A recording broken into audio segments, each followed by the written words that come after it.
દિયોદર ભારતીય કિસાન સંઘ દ્વારા નાયબ કલેક્ટર આવેદનપત્ર પાઠવવામાં આવ્યું। ચાંગા પમ્પિંગ સ્ટેશનથી તાત્કાલિક સુજલામ સુફલામ કેનાલમાં પાણી છોડવામાં આવે તેવી રજૂઆત કરી।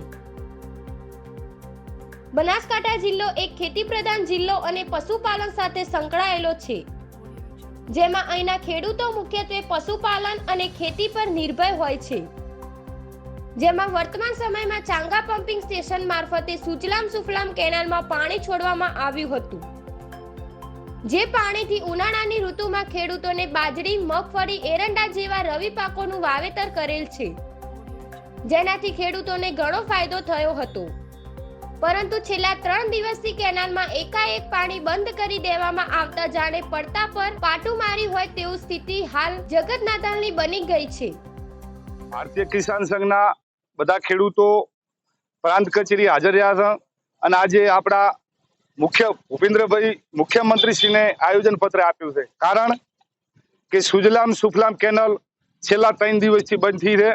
સતત સુજલામ સુફલામ કેનાલ ચાલુ હતી, એના આધારે ખેડૂતોએ બાજરી છે, રજકા બાજરી છે, પશુઓનો ઘાસચારો છે, મગફળી છે, આવું બધું વાવેતર કરેલું છે। તો આ છેલ્લા 3 દિવસથી સુજલામ સુફલામ બંધ રહી છે, એટલે અમે આજે આ ભારતીય કિસાન સંઘના ખેડૂતો સરકારને રજૂઆત કરવા માટે આવ્યા છે કે અમારી સુજલામ સુફલામ સતત ચાલુ રહે। જો સતત ચાલુ ના રહે તો 15 તારીખ સુધી જો સુજલામ સુફલામ ચાલુ રહ્યું હોત તો અમારા ખેડૂતોનો બાજરી છે, મગફળી છે, ઘાસચારો છે, આ બધું પણ બચી જોત ને હોમું ચોમાસું આવી જોત। બસ અમારે સરકારને સુજલામ સુફલામ ચોગા દોતીવાડા પાઇપલાઇન દ્વારા ચાલુ રહે એ અમારી ખેડૂતોની માંગણી છે। બસ એ જ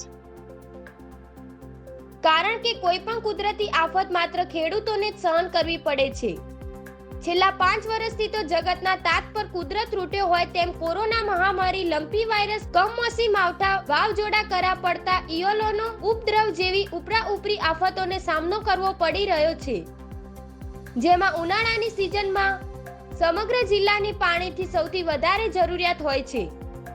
ત્યારે સુજલામ સુફલામ કેનાલમાં ખેડૂતોને પાણી બંધ કરવામાં આવતા ભારતીય કિસાન સંઘના ખેડૂતો આજે દિયોદર મામલતદાર કચેરી આવી પહોંચી રોષ ઠાલવ્યો હતો અને નાયબ કલેક્ટરને આવેદનપત્ર પાઠવી તાત્કાલિક પાણી છોડવામાં આવે તેવી રજૂઆત કરી હતી। મારું નામ પટેલ અમરાભાઈ પરબતભાઈ ગોમજાડા, ભારતીય કિસાન સંઘ મંત્રી છું। આમ તો અત્યારે પાણીની અછત છે અને કેનાલ જે સુજલામ સુફલામમાં પાણી આવતું હતું એ ચાલુ હતું, પણ હમણાં 31 તારીખે બંધ કરવામાં આવ્યો છે। ખેડૂતનો પાક એના આધારિત છે અને સરકારને અમારી એક વિનંતી છે કે જ્યાં સુધી આપણે જે બનાસ નદીનું સાયબર છે તે ન બંધાય ને એ પાણી ના આવે ત્યાં સુધી તમે મહેરબાની કરીને આ પાણી ચાલુ રાખો। ખેડૂત કોઈ અહિત કરતો નથી, હમો દેશના અર્થતંત્રમાં મદદરૂપ થાય એવું પાક પકવે છે અને એનાથી આપણું અર્થતંત્ર મજબૂત થાય છે, નુકસાન કોઈ કરતો નથી। તો ખેડૂતને નભણવારો કરવા જો તમે નભો અને ખેડૂત સધર થાય એવા પ્રયત્ન કરો અને સાયબર ન બોધાય ત્યાં સુધી અમારી દરેકની વિનંતી છે કે તમે આ ચોગા પાઇપલાઇનથી પાણી ચાલુ રાખો। જય કિસાન। આજે અમે કિસાન સંઘના નેતૃત્વ હેઠળ આવેદન પત્ર આલવા આવ્યા છે પ્રાંત કચેરીમાં। અમારી સુજલામ સુફલામ સતત ચાલુ રહેવી જોઈએ અને એ સુજલામ સુફલામ કદીએ બંધ ના રહેવી જોઈએ, ચોમાસું હોય, ઉનાળું હોય કે શિયાળું હોય। બાકી જે અમારી બનાસ નદીમાં જે સુજલામ સુફલામ કડાણાથી તે ડાયરેક્ટ કલ છે એ તાત્કાલિક બાંધવામાં આવે, નહીતર ખેડૂત મરી જાય એમ છે। ખેડૂતને એક બાજુ માવઠા થયા, એક બાજુ રવિ પાકના ભાવ નથી, એક બાજુ પાણી નથી। તો ગુજરાત સરકારને વિનંતી કરવા આવ્યા છે કે અમારી સુજલામ સુફલામ બંધ રહેવી ન જોવે, નકે ખેડૂતનું કોઈ પતન થઈ જાય એમ છે। 156 સીટો લઈને બેઠી જાય હાટે તમે જીતી નથી જાય, હજી તો આવનારી પેઢીઓ સરકારને કે વાર છે, ખેડૂત મરી જશે, દુનિયા મરી જશે અને ગુજરાત આખું હલીહેડ છે। ખેડૂત પાસે કઈ રહ્યું નથી, ખેડૂત બેઠો ને થાય તો કશું જ નથી। ગુજરાત સરકાર હોય યા ભારત હોય કે ગમે તે હોય, ગુજરાત ખેડૂતના ઘરમાં હશે તો આગળ થશે।